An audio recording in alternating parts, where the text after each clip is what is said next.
한민족에 대한 미래 비전을 여러 사람들이 많이 하고 있지만 그 중에서 사실은 이 주역으로 한민족의 미래를 좀 풀어봤으면 좋겠다고 했더니 주역 속에 천부경도 들어있고 우리 민족의 중심 태극기도 들어있고 다 들어있으니 이거는 우리 민족 미래 비전에 아주 좋은 과목이 된다 이래가지고 오늘 특별한 시간을 만들었습니다. 그래서 그 시작을 하기 전에 제가 한민족의 우리 세계 정신 지도국이 된다는 사명과 연결해서 이렇게 저도 천부경을 풀다 보니까 이게 8개를 중심으로 풀어보니까 오늘날 현상, 물질계 이 삶의 현상이 아주 명쾌하게 해석이 되는 거예요.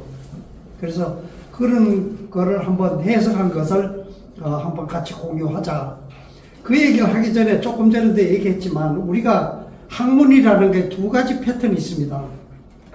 철학에서 기원해서 사실 사유법에 의한 게 있습니다. 생각을 이래저래 추론해보고 하다가 보면 이것으로 생각을 할 수 있겠다. 그렇게 되면 그거를 사상 같은 것도 마찬가지입니다. 이거 옳다고 주장하는 근거가 내가 생각해보니 이게 옳다고 판단하는 건데 그것이 사실은 부족한 건 무엇이냐. 사실 종교도 이 추론적인 요소는 아니지만 아무튼 어떻게 의미에서는 무조건 믿으라는 주의. 그런데 16세기의 데카르트라고는 철학자가 모든 것을 의심하라. 철저하게 검증하라.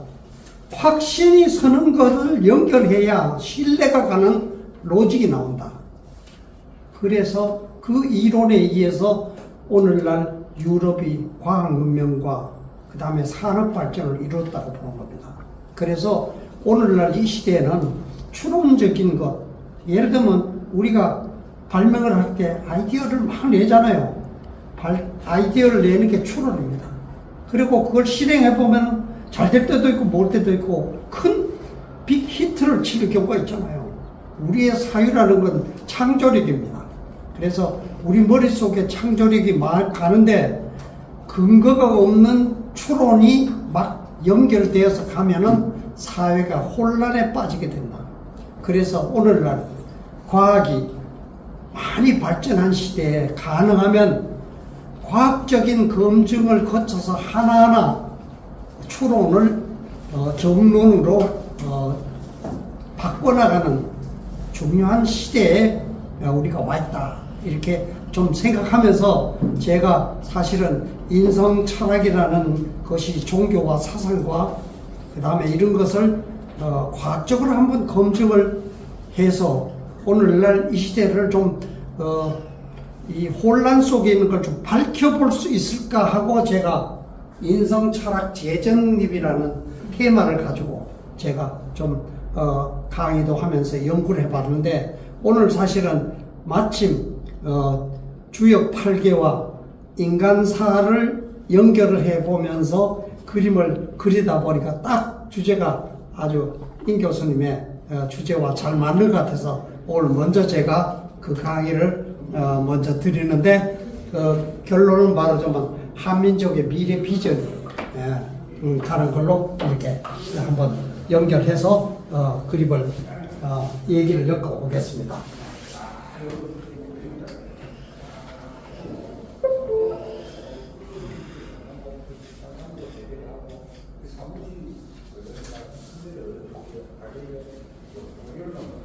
오늘날 이 사회와 100년 전에 또는 200년 전에 세상이 무엇이 바뀌었을까요? 우리나라의 200년 전을 100년 전을 상상해 보세요. 아무것도 지금 무엇을 그 전에 비해서 갖고 있을까요? 우선 자동차, 전기, 이 지하철, 버스, 도로, 그게 하나도 없는 세상에 살던 인간이 이 운명을 누리게 된 데는, 그리고 수명도 옛날에 평균 수명이 40세였다. 지금 100세를 누리려고 하는 이 문명의 발전의 그 근저에는 근대 산업혁명이 있다. 아까 얘기한 대로 데카르트의 모든 것을 검증하라는 과학적인 논리에 의해서 이게 발명을 하기 시작해서 산업혁명이 시작됐고, 그래서 이 기계가 막 방직을 하잖아요. 면방직을 하는 거에서부터 철공업, 석탄 뭐 이런 걸로 하면서 철도망이 전국으로 연결되는 그런 시대를 거쳐서 오늘날에 어떻게 됐냐. 산업혁명이 농촌 사람이 정말 별 볼 일 없잖아요.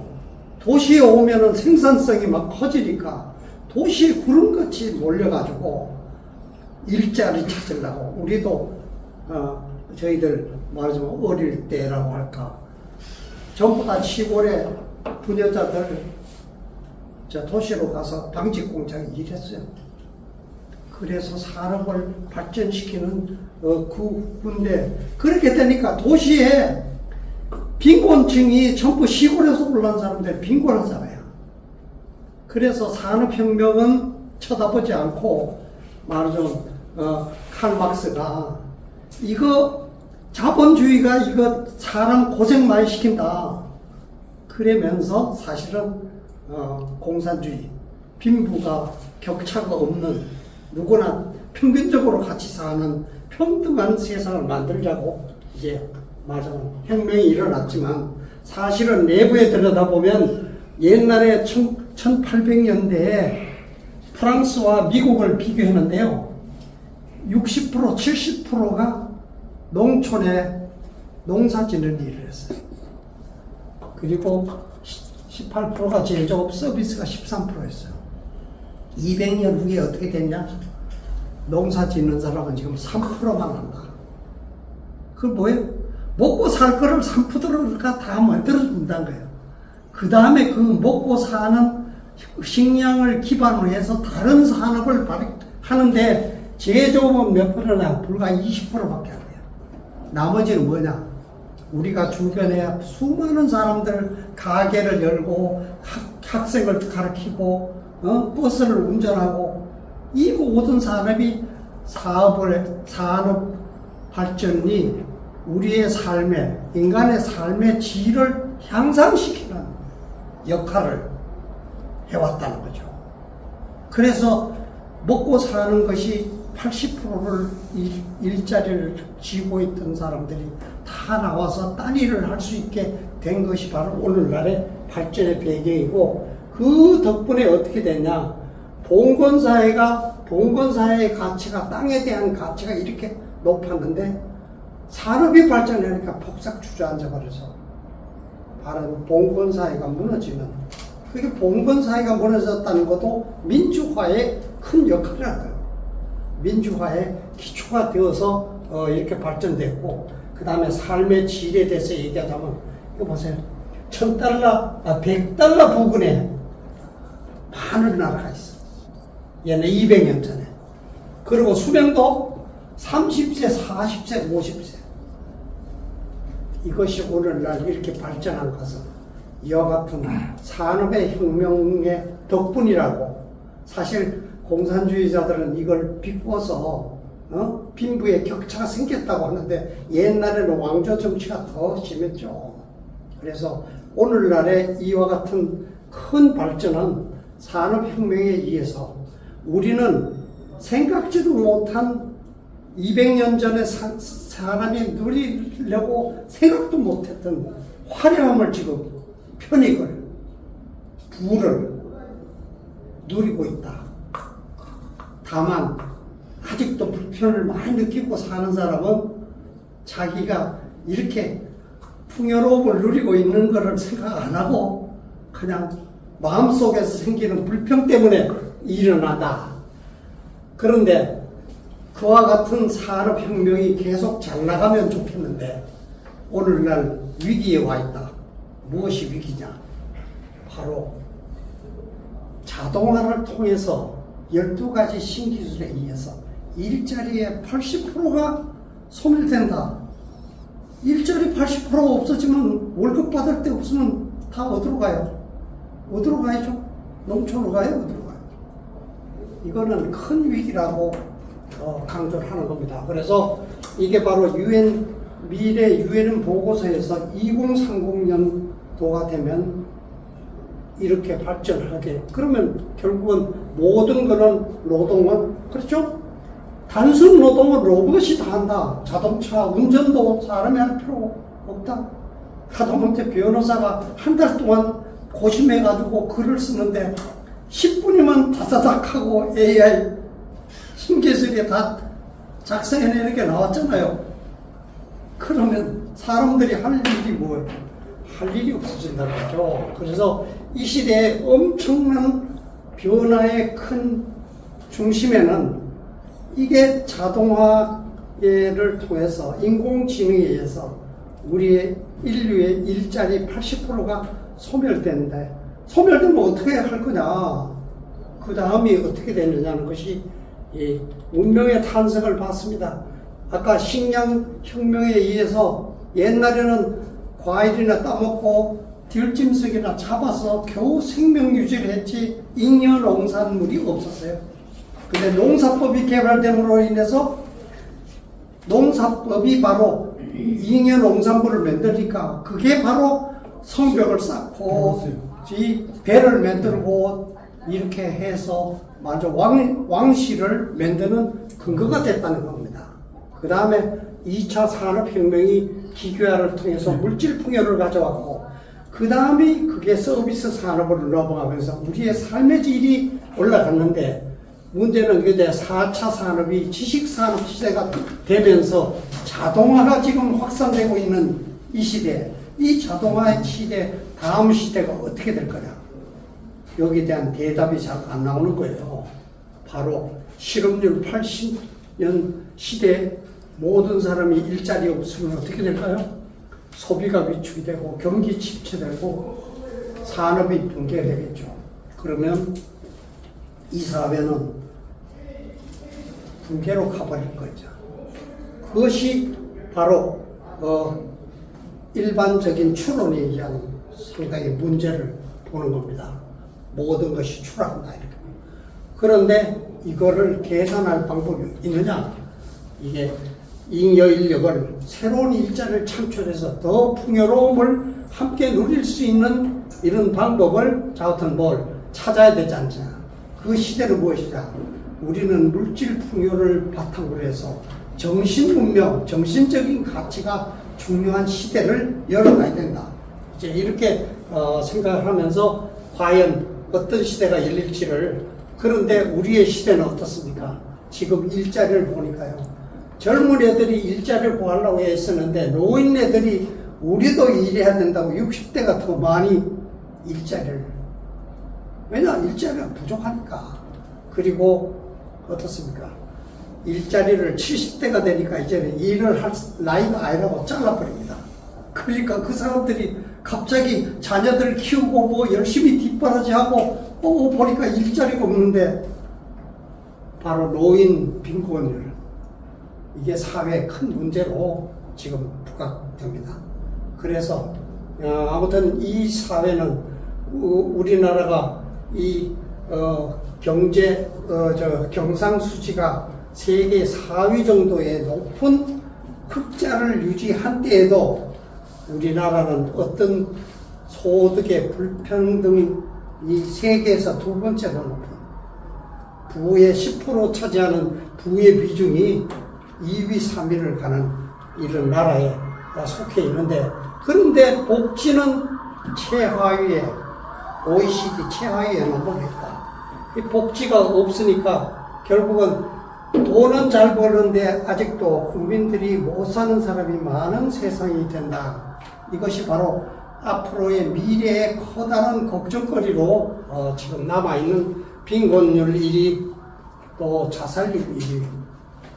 우리나라의 자살률은 유럽은 평균 10만 명당 13명인데 우리나라는 30명이 넘어가고 있어요. 그런데 그 원인은 사실 노인층에 달려 있다 이렇게 볼 수 있어요. 그래 자본주의의 모순이 아주 심한 상태에 와 있습니다. 10%가 90%에 95%에 새로 창출되는 부의 95%를 1%가 갖고 있다.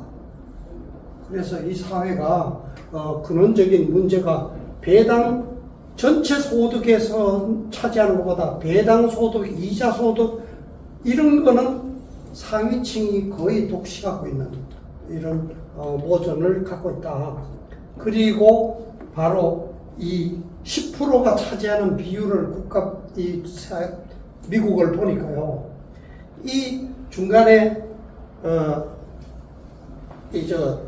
소득세라는 걸 만들어 가지고 옛날에 1930년대에 소득세를 신설해가지고 80%까지 90%까지 올렸어요. 그러니까 10%가 50%까지 지배하던 시대에서 팍 들어가서 30%대로 떨어졌어요. 근데 레이건 대통령이 신자유주의를 하면서 다시 20% 30% 낮추니까 부가 착 올라가 버렸어. 지배하는 거죠. 그래서 지금도 빈부격차가 엄청 심한 시대에 와 있는데 문제는 이 시대가 어떤 시대냐? 바로 1차 세전, 2차 대전, 세계 전쟁이 일어나는 시대다. 그래서 빈부가 심해지면 사회 갈등이 심해져서 이 사회적인 문제가 일어나는 어떤 그런 기점에 와 있다. 그래서 미래를 걱정하지 않습니까? 미래를 걱정하는데 일본의 유키오라고 하는 컨설팅의 대가가 있습니다.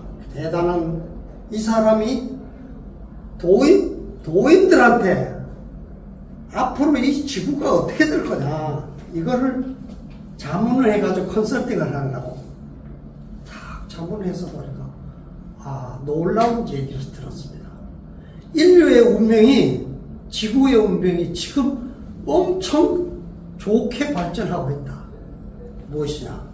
바로 3차원은 에고와 대립의 경쟁의 시대로 살아왔는데 앞으로는 사랑과 조화와 호의 시대로 나간다. 굉장히 희망적인 얘기를 한 거예요. 그런데 그 변동의 중심이 언제냐? 바로 2030년까지. 얼마 남았죠? 바로 1985년부터 2000년까지가 가장 큰 변화가 온다. 1985년을 아십니까? 고르바초프가 집권을 하고서 바로 소련이 해체되면서 중국은 일찍 자본주의를 받아들였는데 소련만 이렇게 하고 있을 때 소련 연방이 다당제를 채택하면서 고르바초프가 다당제를 하니까 연방들이 다 선거를 다시 해가지고 공산당을 다 몰아내. 그래서 소련이 붕괴가 되면서 공산주의 그 사람들이 시장경제 자본주의를 받아들이는 그게 뭡니까? 공산주의의 기본 이념은 평등을 위한 투쟁입니다. 끝까지 싸워야 되는데 투쟁을 내려놓고 남이 필요한 것을, 남이 좋아하는 것을 열심히 만들어야 되는 남을 위한 어떤 비즈니스가 됩니다. 바로 무역에 의한 협력 세계가 열리는 겁니다. 이 큰 변화를 예고를 딱 한 거예요, 이 사람이. 그래서 사실 지구의 운명이 바로 1985년에 그 고르바초프에 의해서 이 시대가 투쟁에서 협력으로 바뀌었다는 큰 변화예요. 그 다음에 라비 바트라라는 미국의 경제학 교수가, 유명한 교수가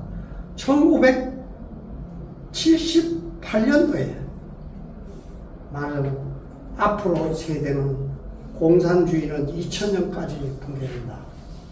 자본주의는 2010년에 붕괴된다. 그리고 새로운 황금 시대가 열리는데 아시아 정신이 주도한다. 이렇게 아주 얘기를 해준 거예요. 그래서 바로 저는 이걸 2000년에 붕괴된 거는 앞에 얘기했죠. 그 다음에 자본주의 붕괴를 보니까 2008년도에 서프라임 모기지 사건이라고 여러분 아시죠? 미국의 경제 대금융기관이 폭삭 주저앉는 유대 자본이 사실은 미국의 자본을 시장을 쥐고 있습니다. 걔네들이 폭삭 주저앉는 큰 변동. 그리고 나서 아무튼 새로운 황금 시대가 열렸는데 아직 황금 시대가 오진 않았지만 아무튼 전환이 된다고 하는데 저는 이제 사실 소설단을 1985년도에 소설단을 읽고 인류 최초의 문명을 열은 한민족이 21세기에는 세계를 이끈다는 얘기를 하면서 한민족의 천손 홍익서사, 우리 모두가 하느님의 자손이요 그러니까 서로 가족으로서 서로 돕고 살자는 정신이 훌륭하고 예수님 말씀하고 똑같다고 생각을 하면서 공감을 되고 있는데, 야, 이 천손 홍익사상이 세계를 이끄는 거 아니냐, 이렇게 이제 한번 생각을 해본 겁니다. 여기에 대해서 아까 얘기한 소설단은 인류 최초의 간방, 중국으로 볼 때는 간방 지역이 동북방 지역이 요하유역의 중심으로 하는 간방이 인류 최초의 문명을 열었는데 21세기는 세계를 주도하는데, 이 구체적인 얘기에 들어가니까 청마대운이라고 나옵니다. 1954년부터 6.25 전쟁이 끝나고 나서 가장 가난한 나라에 처져 있던 대한민국이 60년의 대운이 열렸다. 그렇지 않습니까? 이 동안 엄청난 변화를 입어서 이제 몇 년 후에 말하자면 세계 8대 선진 경제대국으로 도전하죠. 그래서 이 말이 아주 현실적으로 하는데, 그 다음이 뭐냐? 2044년까지 황백전환이 이루어진다. 이게 무슨 말이냐? 바로 그러고 나서 5천년 평화시대가 열린대요. 얼마나 좋겠습니까? 그 황백전환이라는 게 뭐냐 하면, 백인들이 지배하는 시장에서 황인종이 지배하는 시장으로 나라로 바뀐다. 그 중심에 바로 한민족, 대한민국이 있다. 이렇게 하면서 만주 몽골이 통합된다. 지금 만주 몽골에 그 교수님으로 계신 분이 여기 와 계십니다. 다음 과제로 이제 그런 한민족 대연합에 대한 강의를 하시게 됐는데, 아무튼 한민족 대통합이 이게 다물이라는 책에 우학도인이 바로 쓴 책입니다. 이렇게 해서 우리 그러면서 어떻게 되냐, 이 대도인이 36명의 성인과 함께 대도인이 출현해서 이 시대의 정신을 이끈다. 그래서 세계 평화를 주도하게 된다. 이런 얘기를 합니다. 결실에 타노 스님이 얘기를 하는데 인용하면, 한국의 문제가 해결되면 세계 문제가 된다. 지금 바로 사상의 대립이 여기 지금 끊임없이 일어나는 것도, 이게 문제가 해결되면 세계 문제가 해결된다는 얘기를 그러면서 세계 정신을 이끈다고. 그런데 이 오스트리아의 인지학의 슈나이더 박사라는 분이 공산주의는 한 70년 정도 하고 끝난다고 예고를 합니다. 바로 독일의 교수를 하던 분인데, 이 양반이 인류의 대전환기가 왔다. 이 대전환기에는 바로 성배의 민족이 나타났는데, 성배의 민족이 땅끝 극동의 영성의 민족이 바로 이 역할을 하게 된다. 그래서 침략과 폭정에 의해서 시달렸지만 탁월한 영성을 가진 민족이다. 이거를 일본의 학자가 자기네 나라인 줄 알고 하다가 가만히 들어보니까 자기네는 침략을 많이 했는데 한국을 보니까 극동의 땅끝에 바로 그래서 서방 선진국을 앞서가는 최강국으로 등장하게 되죠. 바로 이 얘기를 하는데, 제가 성경 문구를 봤습니다. 이사야서 41장에 보면, 땅끝 아모퉁에서 너를 불러 세워서 너는 나의 종이라. 어떻게 땅끝 따모퉁이가 어딘지 모르지만 이 성경 속에 구약 속에 숨어 있고 그 다음에 뭡니까? 예수님이 하필 너희가 사흘 만에 부활해서 제자들한테 땅끝까지 전달해라. 땅끝이 한민족이 지금 세계를 이렇게 다시 한번 이끌 수 있는 그런 힌트가 아닌가 이렇게 생각을 한번 정리해 봤습니다. 그런데 여러분 아십니까? 독립운동을 하던 이시영 선생을 장개석 씨가 얘기합니다. 당신네들 역사를 알아? 내가 살던 지역이 백제예요. 바로 양장강 절강성이 백제 땅이요. 어이구, 그게 무슨 진짜입니까? 그래서 지도를 보니까 저장성이 저기입니다. 저기가 백제 땅이래요.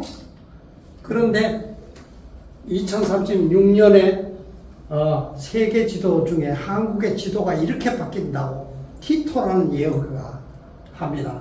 이분은 바로 광우병 또 쓰나미 2005년까지도 적응한 유명한 예언가인데 이 양반이 홍익복지국가가 남북 통일에 이어서 한민족 대연합국이 만들어지면 그 땅덩어리가 이렇게 된다는 지도까지 어떻습니까? 만주와 몽골은 옆에 있지만 해안선을 따라서 바로 이거는 바로 한민족의 고구려 백제 이런 지도도 있죠.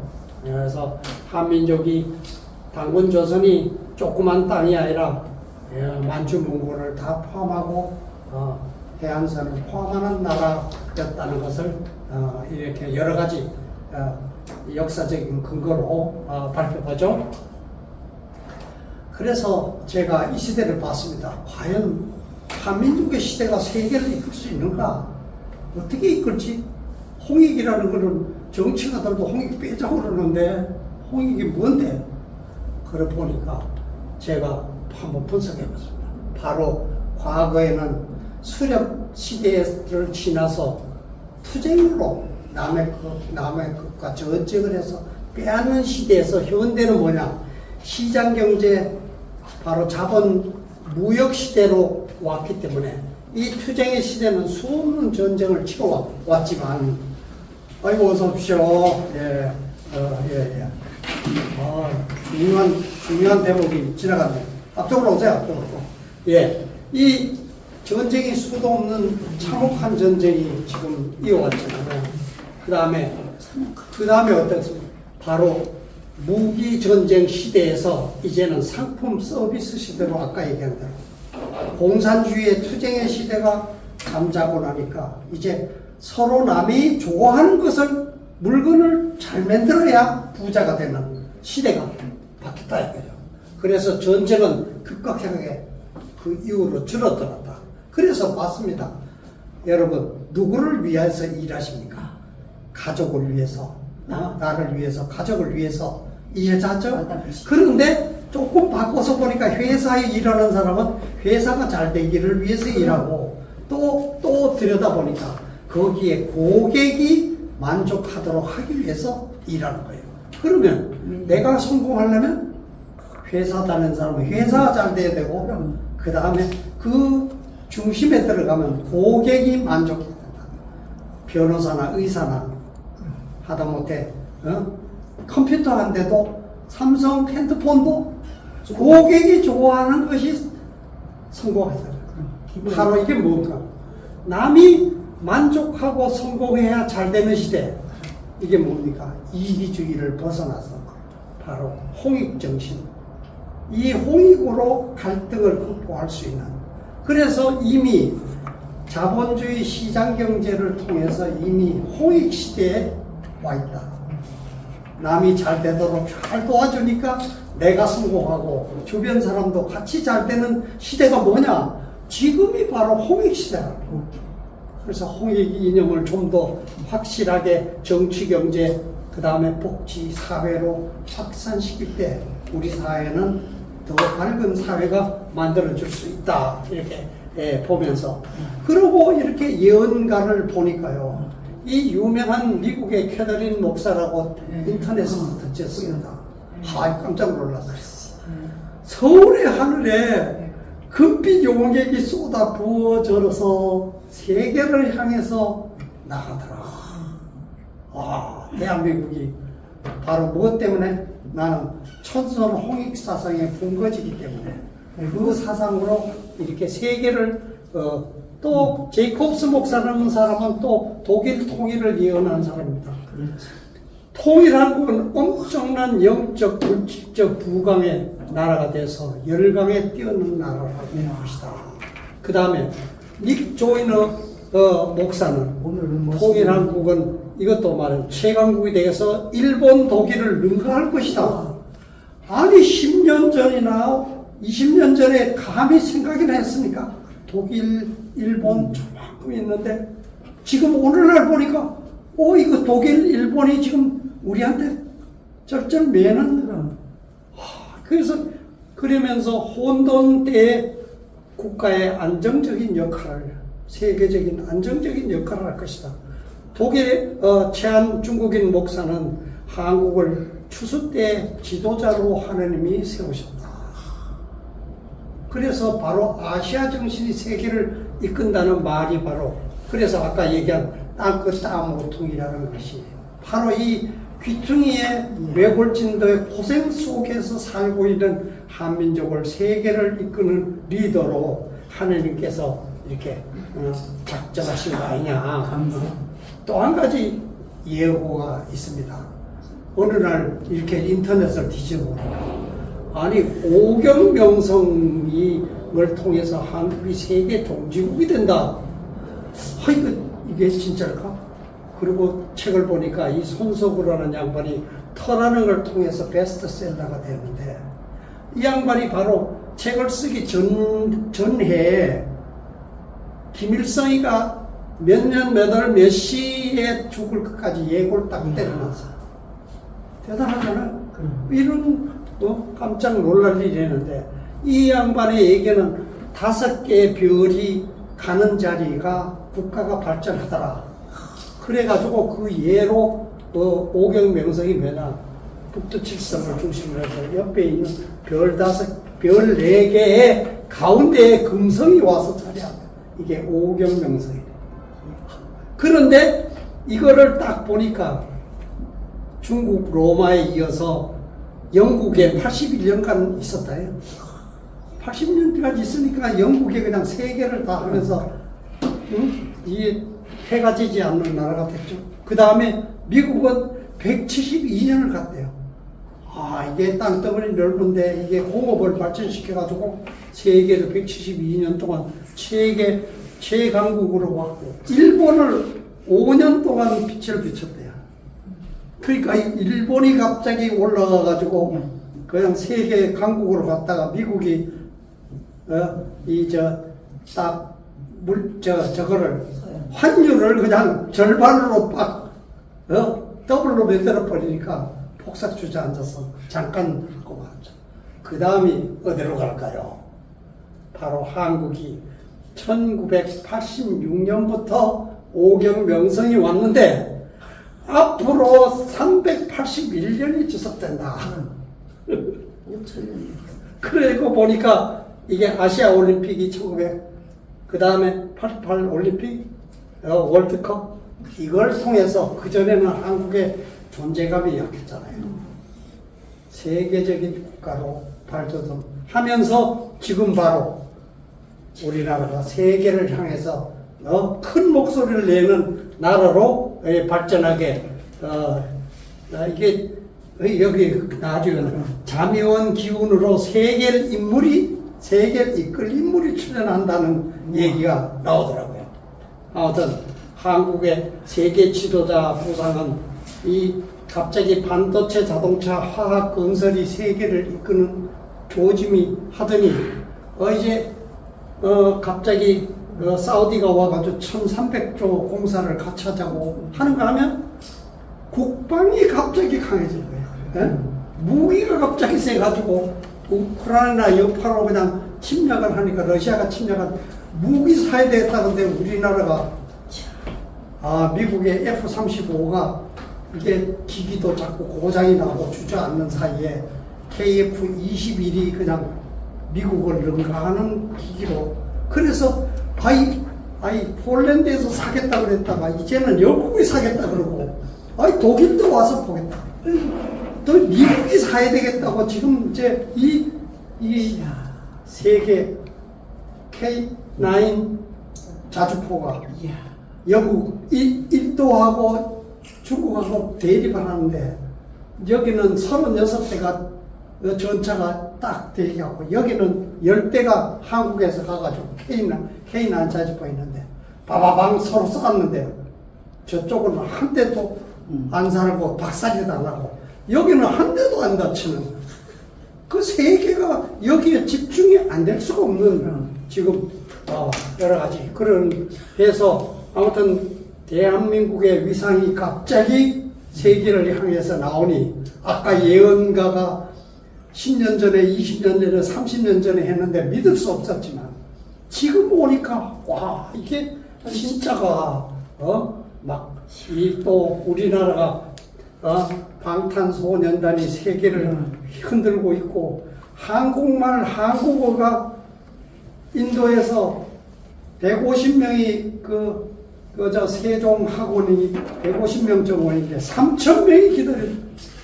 한국어학과가 인류대학에서 그냥 서로 들어가려고 아우성 쓰고 있는 이런 말씀 세계적으로 언어로 6.15 갑자기 맞죠. 하여튼 일본의 한국말 쓰기가 학생들 사이에서 대유행을 하는 그리고 대만이 지금 한글을 채용해야 되겠다. 너무 한문 가지고는 컴퓨터로 이름을 조회하는데 30분 걸려. 그래서 누구 말은 한문이 망해야 중국이 살아난다. 아무튼 태권도가 또 세계적으로 히트를 하는데 이게 인성교육에 도움이 된다고 미국과 영국에서 지금 교과목으로 채택하고 있다. 이게 세계적인 흐름이 갑자기 이 대한민국을 흔들고 있고 우리나라가 홍익정신을 실천하기 위해서 아프리카에 식량만 원조하는 게 아니라 식량에 씨앗을 감자 씨앗, 쌀, 농사 개량을 해서 농사법까지 가서 하니까 걔네들이 식량 자립을 하고 나니까 이야 이거 새마을 운동이 이게 대단하구나 그러고 22개 국가에 태극기를 걸어놓고 우리는 우리의 발전 모델은 대한민국이다. 이거 정말 대한민국이 바뀌어도 너무 빨리 바뀌었습니다. 그래서 우크라이나가 갑자기 무리하게 뭐 사흘 만에 점령해서 다 먹을 줄 알았는데 이렇게 곤란을 처하고 이제 궁지에 몰려 있죠. 이 궁지에 몰려 있는 나라에 대해서 앞으로 이것이 바로 어떤 목적을 가지라.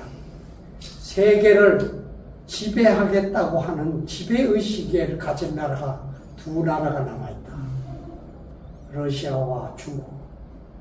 바로 다음은 순서는 중국으로 넘어가는데 중국이 어떨까요?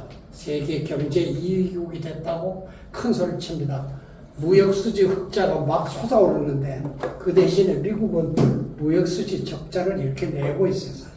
그래서 그런데 그럼에도 불구하고 미국은 중국이 어떻게 했나? 2014년까지 4조 달러를 외화를 벌어들였어요. 그러고 나니까 이렇게 시진핑이가 배가 불러지고 큰 소리지. 너희들 까불지 마. 우리가 다 갖고 놀 거야. 바로 4조 달러에서부터 달러를 딴 데로 씁니다. 어디로 쓰냐? 1대1로 자기 지배권을 확장하는 쪽으로 갑니다. 그 오만 방자함이 남중국의 베트남과 필리핀과 말레이시아의 사이에 있는 섬을 군수기지를 만들어 놓고 이거 우리 땅이야. 이래서 세계 분란을 일으키는 중심에 와 있죠. 근데 과연 어떻게 될까요? 미국은 기축통화인 달러를 쥐고 있고 세계 금융을 쥐고 있기 때문에 그래서 이거 안 되겠다. 얘네들 키워줬더니 까불어. 이래서 이 두 나라가 사실은 심각하게 대립하고 있는데 예언가에 의하면 중국은 6개의 나라로 분할된다. 지금 바로 소설 다물이 바로 만주 몽골이 하나가 된다는 얘기하고 순서가 지금 다 맞춰서 지금 착착 진행 중에 있다는 생각을.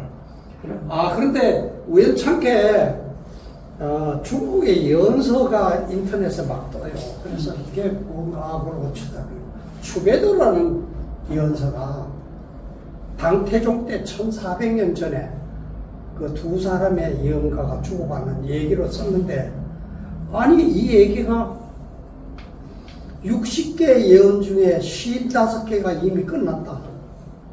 그래서 그게 유명한 얘기들이 다 역사에 얘기가 다 이루어졌는데 5가지가 지금 안 돼 있는데 5가지가 무슨 얘기냐 하니까 3차 대전에 대한 얘기랍니다. 그런데 3차 대전 그림이 딱 이렇게 나왔어요. 이게 뭐냐?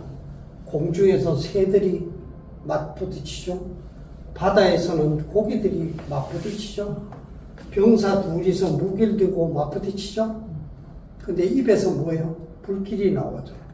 그래서 이걸 딱 보고는 그 인터넷에서 보면 그래요.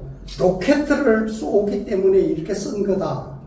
그 나는 척 보니까 말싸움으로 그칠 거네. 말싸움으로. 말씀상. 그래서 이 내용을 쭉 봤어요. 양대륙 간의 전쟁이 촉발되는 그림이 나오는데 자미성이 빛나면서 삼척동자 하늘나이가 출현한대요. 바로 그래서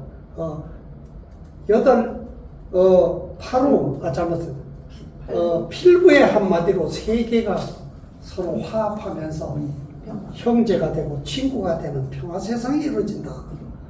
이거 얼마나 좋겠어요? 바로 이 삼척동자가 이렇게 불을 끄는지 모이를 주는지 어떤 이런 그림이 나옵니다.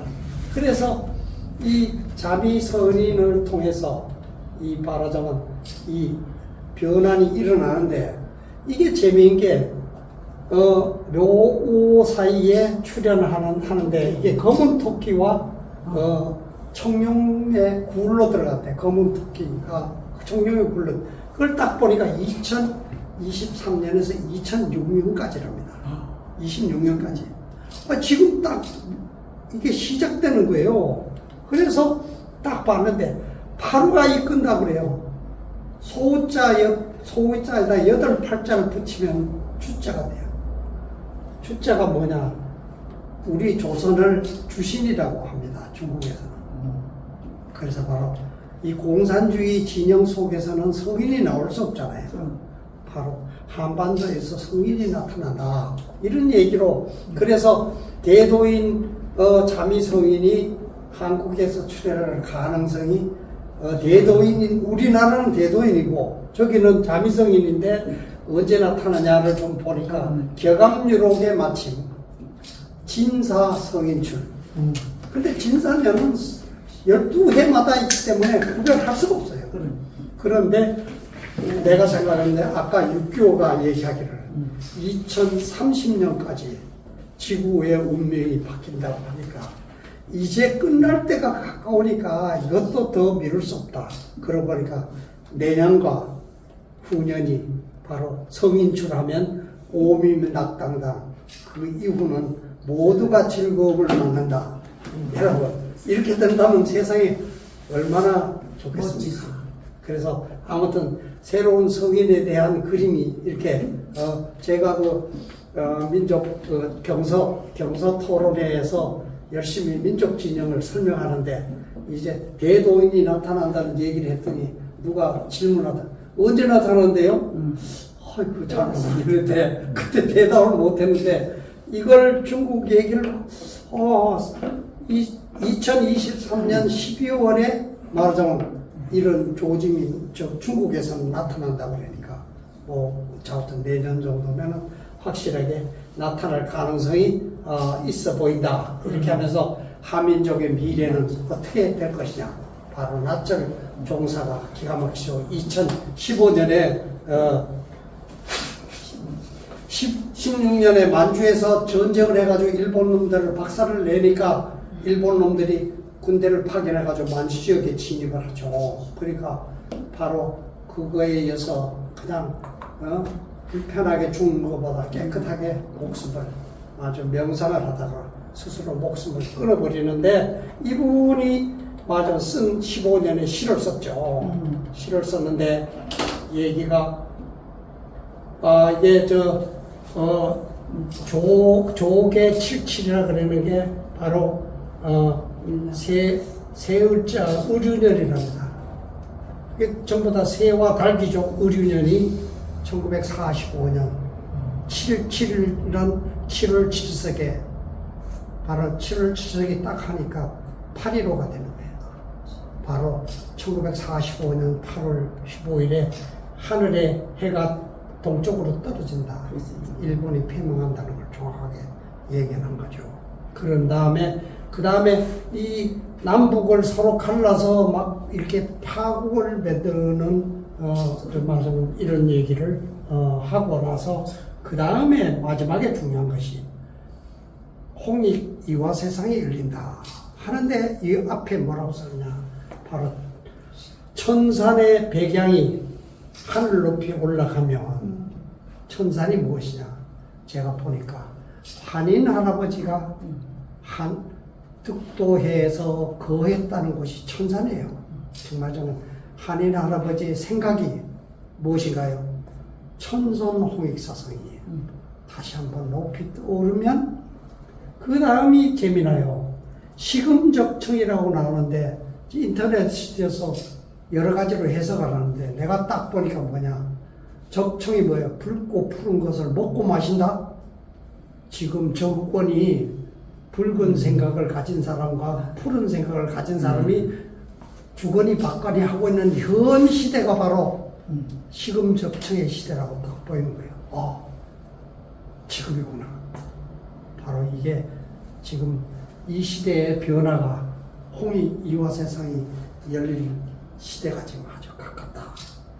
그게 아주 희망적인 얘기가 많죠. 이거에 함께 격암유록에는 사실 우리나라를 부모국이나 열방 제민의 모든 나라의 모든 사람의 많은 부모국이라 함 대한민국 뭐냐 그 얘기는 다음에 말하자면 우리 문명이 어떻게 세계를 이끌었는가를 다음에 하기로 하고 그래서 회운조선 조선의 운이 돌아와서 말하자면 우리나라가 지금 세계를 말하자면 이런 신선의 나라를 로 만들면서 동서양의 도가 모두 하나로 합쳐진다는 얘기와 함께 그다음에 지상선국을 만들어서 영원한 나라를 만들 수 있다. 이거 좀 듣기 좋죠? 네. 아무튼 천부경이 진경이라고 나와 있습니다. 예. 그다음에 도통군자가 세상에 나오는데 동서남북으로 옛날에 성인이 나왔지만 마지막 때에는 바로 백두산 금강산에 12,000봉을 주기로 해서 12,000봉의 도통군자가 나온다는 것이 주나라의 명나라의 주장춘 선생의 예고입니다. 그래서 이 시대가 바로 천부경의 진경을 통해서 깨달음에 나가는 시기를 제가 이렇게 해석해 보면 바로 하나에서 시작했는데 삼국으로 걸러져서 천이 하늘을 제일 먼저 만들었다. 그렇죠? 우주 별들을 만들고 그 다음에 그런 다음에 땅을 그 다음에 만들었다. 보니까 별이 두 개가 딱 부딪혀가지고 하나는 달이 되고 하나는 지구가 되는데 이게 45억 년 전에 우주는 138억 년 전에 빅뱅을 통해서 만들어지고 그 다음에 여기 생물이 나타나는데 생물이 처음에는 35억 년 전에 호주에서 화석으로 최초의 생명체가 나옵니다. 그 다음에 진화를 거치면서 인간은 가장 끄트머리에 아주 명작품은 마지막 끝자락에 내는 그래서 아무튼 이와 같은 변화가 이 변화를 가져와서 이 오늘날의 생명체가 되는데 과학자들이 아주 중요한 얘기를 발표합니다. 모든 생명체는 DNA가 진화되면서 탄생을 한 하나에서 시작한 생명체다. 이 모든 생명체가 하나에서 나왔다니 믿을 수 있습니까? 그리고 이렇게 과학자들이 더 펼쳐보니까 이 DNA에 고리가 있는데 이게 DNA가 음양으로 이렇게 서로 연결해서 하는 것이 얼마나 복잡하냐. 이 분화된 것이 인간은 35,000개나 되는 이 연결고리가 다양하게 엮여져서 인간의 특성이 여러 가지 다양하게 나온다 이거예요. 그런데 침팬지를 보니까 98%가 같더라. 마지막에 2%를 더 개량해서 인간을 만들었다고. 그런데 깜짝 놀랄 게 최근에 나왔어요. 동물의 뇌는 머리가 뇌세포가 발전하는 걸 막았다. DNA가 막고 있어요. 그래서 동물은 좀 머리가 똑똑해도 이 정도고 인간은 놀랍게 계속 발전하는 인간의 창조성을 바로 과학적으로 검증했다. 이 3사성환 577이라는 거를 윷놀이로 만들었대요. 그 3은 뭐냐? 천지인이고 땅은 땅은 사방이 있잖아요. 그 3, 4, 사방을 연결하면서 가운데 중심 자리가 있으니까 오행이 나온 거예요. 그래서 4에서 5행이 바로 6판하고 딱 같잖아요. 그래서 이걸 딱 이렇게 엮고 보니까 이게 뭘로 연결되느냐? 천단, 지단, 인단.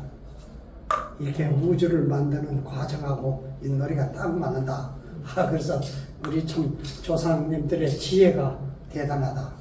그래서 제가 천부경을 하면서 세 가지 세상을 세상에 삼천이라고 해서 세 가지 세상을 한번 봤습니다. 첫 번째, 빅뱅이 있기 이전의 세상은 뭘까요? 모두 근원의 하나인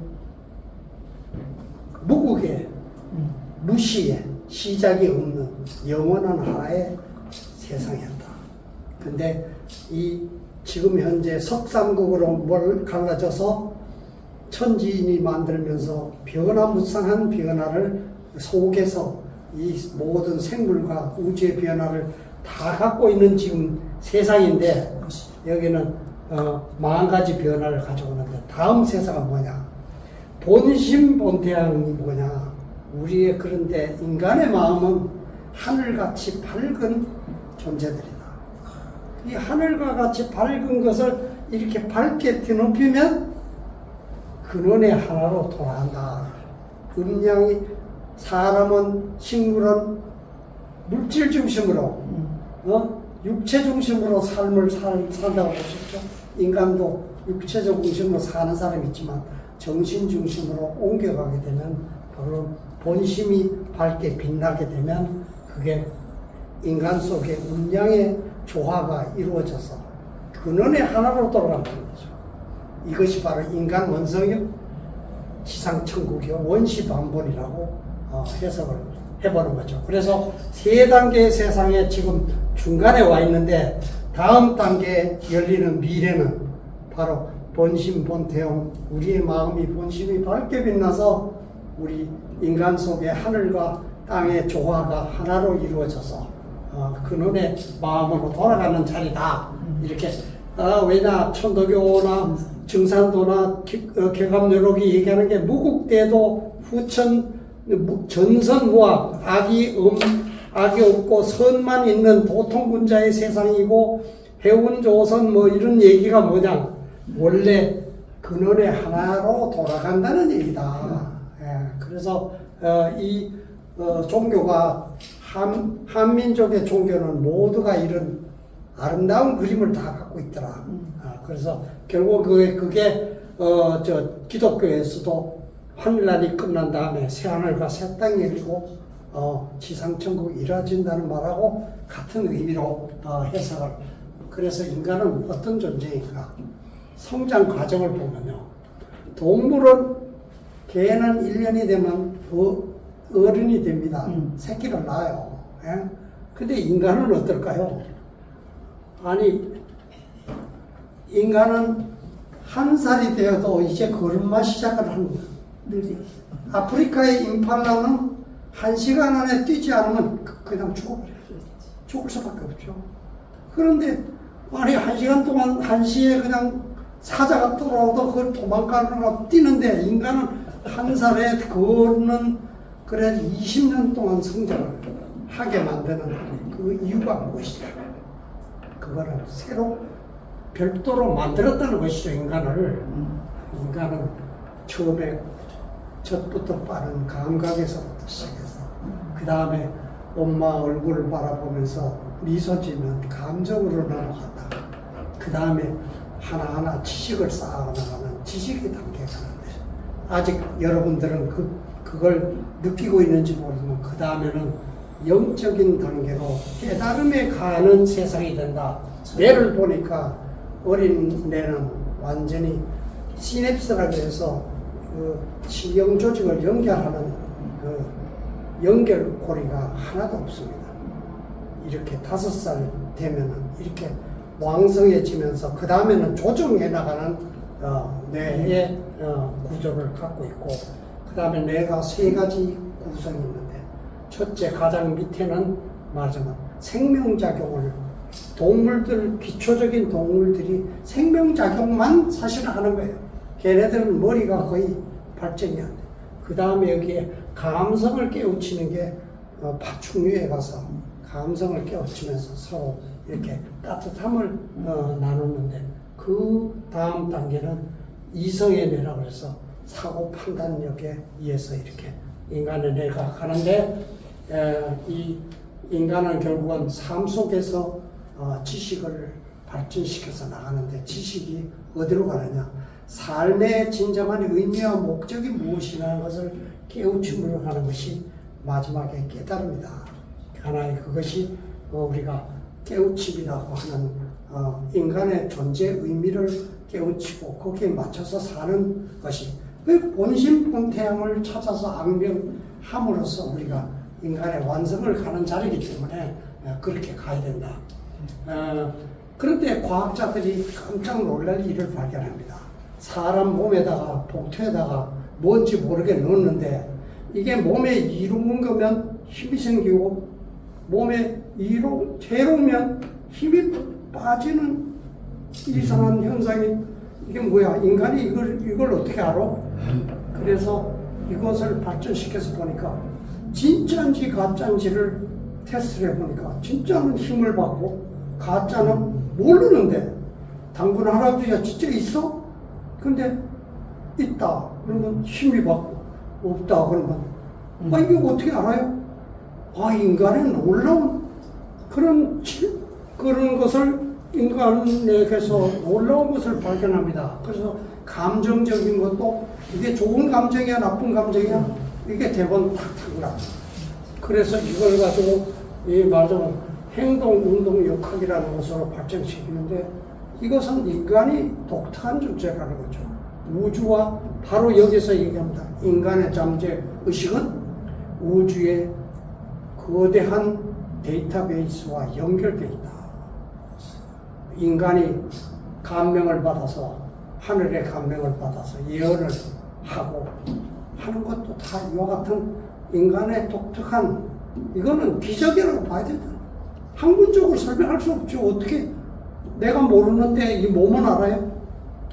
그래서 종교 지도자들의 깨달음이나 예언의 적중이 바로 이와 같은 신과의 교감이라는 것을 과학적으로 검증을 했다.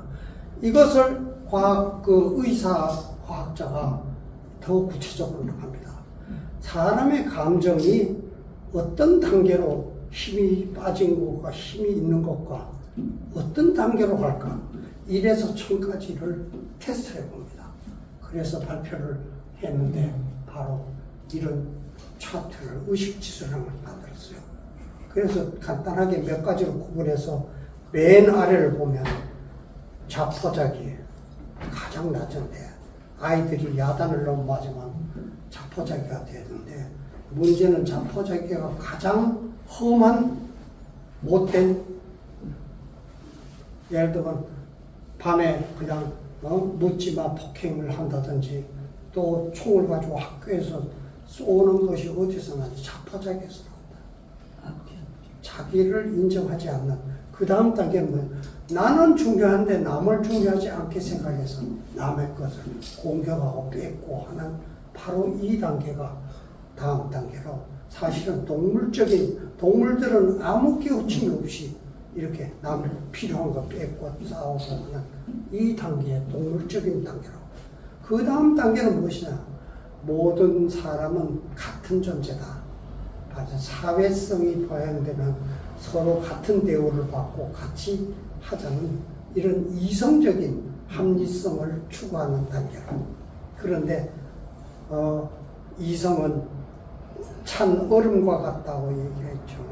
그 단계에서는 한계가 있는데 그 위가 바로 사랑과 존경, 기쁨과 감사. 이것이 밝은 감성의 높은 단계다. 이 단계를 넘고 깨달음에 가는 단계가 뭐냐 봤더니 모두 하나다. 바로 천부경의 이치가 딱. 내 이웃을 네 몸같이 사랑하라.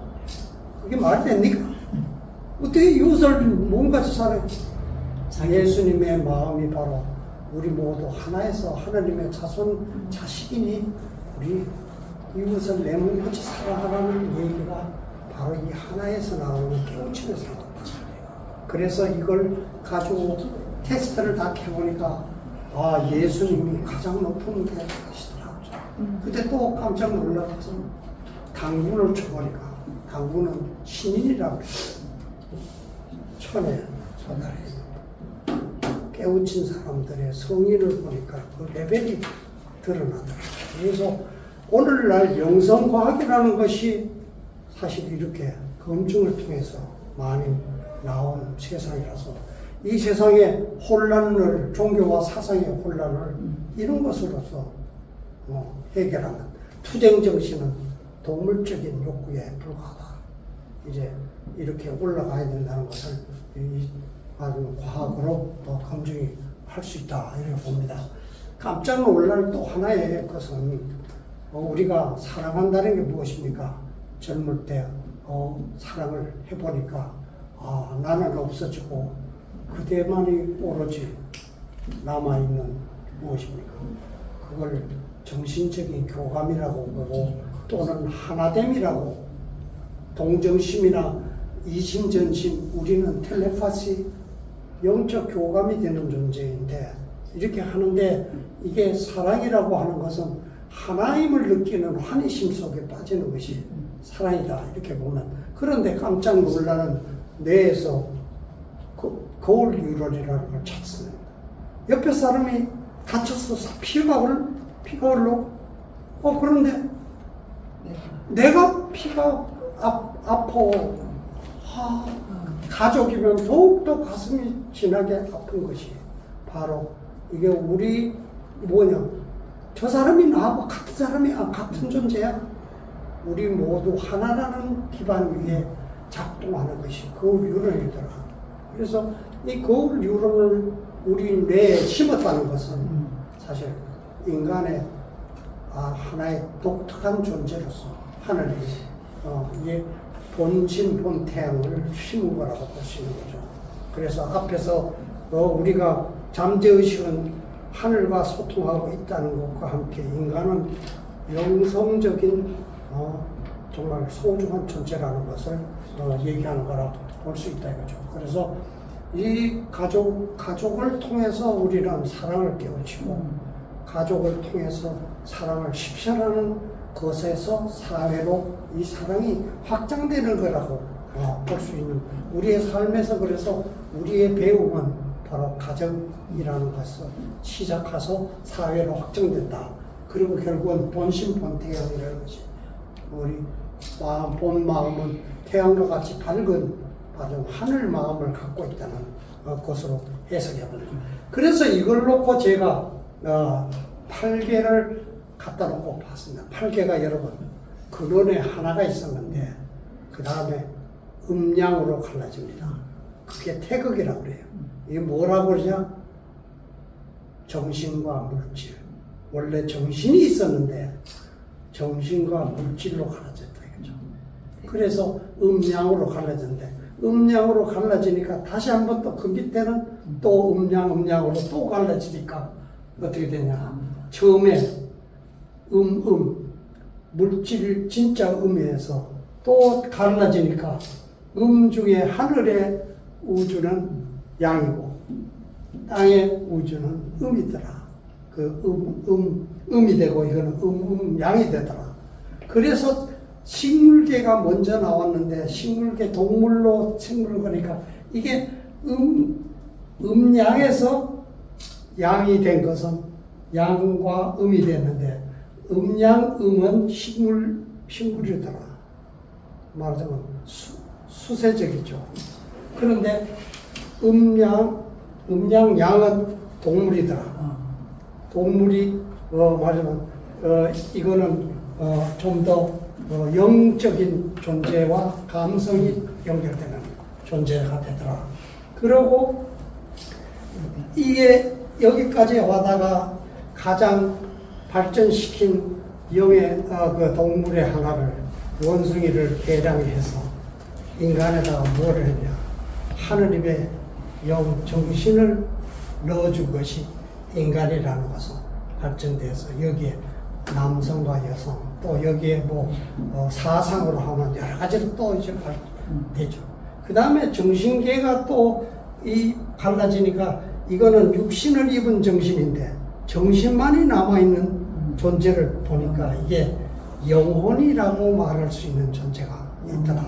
영혼은 천사, 성령 이것은 양양양이고 여기에 음을 품고 있는 악령은 양양음이 된다. 아무튼 8개를 가지고 이렇게 탁 하니까 현실 세계에서 지금 전개되고 있는 모든 물질이 그릇에 담기고 이 밑에도 또 음양이 다시 또 이렇게 많이 변화되더라. 그래서 이걸 보고서 8개 이것을 뭐라냐 저쪽에서는 천부경에서는 천지인이라고 했는지만 생명체에서 시작해서 인간도 이렇게 하나로 묶었다고 이렇게 해석을 해봅니다. 그래서 결국은 어디로 갑니까? 인간 천국의 삼일신고에 보면 하느님은 높은 큰 덕과 큰 지혜와 큰 힘을 갖고 계시는데 본심에 구하면 하느님이 머리에 내려와 계신다. 이걸 보니까 나는 성경에 통독한 사람인데 이게 강제인해가 바로 성령 강림이라는 예수님 말씀하신 것 같네. 그래서 이것이 하느님이 머리에 계신 게 아버지가 내 안에 계시다는 말하고 이렇게 소통한다. 그 다음에 깨달음의 완성을 보면 철이는 감정을 내려놔야 된다. 감정이 있는 동안에는 투명한 생각, 순수 의식이 안 나오니까 감정을 내려놓고 또 호흡도 안정시키고 그리고 감각도 중단시킨다. 감각이 여기 아파 저기 어쩌고 이렇게 하면은 안 된다. 다 내려놓은 지감 조식 금촉은 뭐라 그러냐? 순수 명상이라고.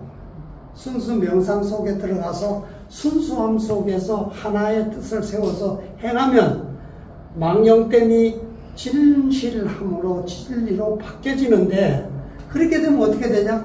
발대신기 신의 기능이 막 살아난대. 예수님의 기적이 바로 발대신기구나. 그래서 그렇게 하면 이것이 성통공안이다. 본성을 통하고 공을 이루는 거다. 깨달음은 깨달음이 최선이라가 아니라 사실 세상에서 실천을 해야 공을 이루어야 된다는 것이 우리의 말하자면 추구하는 길이다. 그래서 예수님의 말씀하고도 많이 일치하고 또 깨달음의 단계에도 일치하고 결국은 깨달은 일은 하늘의 천궁이 있어서 거기에 가는데 사실은 아버지의 뜻이 땅에 이루어진다는 것은 바로 땅에 지상천국을 이루는 것이 하느님의 바람이라고 보는데, 그렇다면 우리가 옛날에는 40년 살다가 갔지만 이제 100세를 더 넘길 수도 있는데, 차제에 이 해 5년 10년을 딱 잡아서 금생도통, 지금 생에서 깨달음의 완성을 도전할 시기가 아니냐. 바로 도통부자가 출현하는 시기이기 때문에. 그래서 이런 것이 이 시대에 바로 우리가 가야 될 하나의 시대, 이 시대에 태어난 사람은 모두 특별한 존재들이나 그 우여곡절 속에서 지구의 운명과 인간의 삶이 변화 속에서 이제 물질 풍요의 시대, 과학의 발전과 함께 편리 풍요의 시대에서 이제 도인이 되는 시대로 지금 왔다는 것이 아까 얘기한 2030년까지 우리 지구의 운명이 바뀌어야 되는 시대이기 때문에 이제 그런 것을 우리가 지금 바로 체험하고 실시해야 되는 시기가 되었다. 삶의 목적이 무엇인가요? 삶의 목적을 얘기를 여러 가지로 하지만요, 기뻐하는 것이 바로 하느님이 바라는 거라고 써져 있더라고요. 이것은 삶에서 기뻐하는 동안에 이 어떻게 될까요? 두려움이나 죄의식이나 이런 게 없겠죠. 기뻐하면, 그리고 기쁜 상태에 있을 때 바로 비통함과 질투와 분노와 비통함, 분쟁이 차지할 죄가 없다. 아주 맑은 기운에, 그게 의식지수에서 아주 높은 단계 아닙니까? 그래서 이 기쁨 상태에서, 그래서 하나됨의 그 자리가 바로 천국의 열쇠라고 신간하는 이야기에서 얘기를 하고 있어서, 말하자면 우리가 기쁨을 어떻게 잘 누리느냐가 바로 우리의 삶에 하느님이 바라시는 곳이자 목적이 된다는 얘기를, 그래서 일종무종이 모두 하나로 돌아간다는 그 말하자면 과정이 지금 와 있다. 그리고 삶에서 우리가 이 사람 저 사람 트러블이 많은데 사실은 감사하고 기쁘게 행하라. 아무도 해를 입히지 않았다. 여러분, 타너스미 애들하고 장난칩니다. 너희들 날 때려봐. 그런데 막 일 때리고 꽂아보니까, 아니야, 나는 내 이 속에 마음속에 있는데 나는 너희들이 건드릴 적도 없어. 우리는 사실은 본심본태양은 갖고 있는데 우리 삶 속에서 변화 속에 정보가 왔다 갔다 이러는 거를 그 속에 빠져서 괴로워하고 하고 있지 않느냐. 그래서 감사하고 기뻐하고, 그리고 하다 보면 오직 나는 천사만을 보내주었다. 참된 자신을 모두가 기억해내는 도움이 되는 역할을 하고 있는 것이다. 나를 괴롭히는 사람도 요거 가지고 안 돼. 더 많은 포용력과 사랑을 가지고, 그래서 그것을 깨닫고 나면 말하면 그날에는 모든 것을 깨우치고 나서 그 과정을 돌아보면 이 모든 과정이 나를 위해서 설정된 프로그램이구나. 이렇게 감격해서 눈물을 흐느껴 우리라. 이런 감동적인 글을 읽고 보니까, 그래서 박해자라고 생각했던 적을 저주한 사람이나 서로 사랑하고 자신을 사랑하라. 모두를 사랑하라. 그리고 기쁨으로 포용하라. 이런 얘기가, 그래서 우리가 우리 마음속에서 가족이 사랑의 대상이요, 이웃이 사랑의 대상이라고 보면, 그러고 그들이 나를 깨우치기 위한 천사가 되고, 내가 또 그들을 깨우치기 위한 도움을 주는 천사가 된다면, 우리가 천사들과 마음의 천국을 이루면서 사는 천자들, 하느님의 아들들이, 자녀들이 아니냐. 이런 세상이 바로 주기도문에 나타나는 완성의 시기요. 이 시기가 바로 그런 깨우침에 가는 사명을 가진 시기라는 생각에서, 여러분, 제가 8개는 잠깐 들어있지만 여러 가지 천부경과 오늘날에 우리가 가야 될 길 방향을 한번 이렇게 설명으로 드렸습니다. 너무 고맙습니다. 잘 들었습니다. 고맙습니다. 최고의 강의였습니다. 이렇게 질문은 조금 시간이 좀 돼가지고요. 끝난 다음에 하기로 하고요. 이어서 아까 좀 아니요. 아까 소개를 드렸는데 오늘은 주역이 우리 민족의 사명과 역사적인 배경에 대해서 우리 임교환 교수님이 먼저. 특별히 네. 또 준비한 강의에 있어서 네. 여러분들 큰 박수로 여러분 환영해 주시기 바랍니다. 교수님, 박사님 5분만 좀 쉬면 어떨까요? 5분만 쉬고, 네. 예, 5분만 쉬고 하겠습니다. 네, 고맙습니다.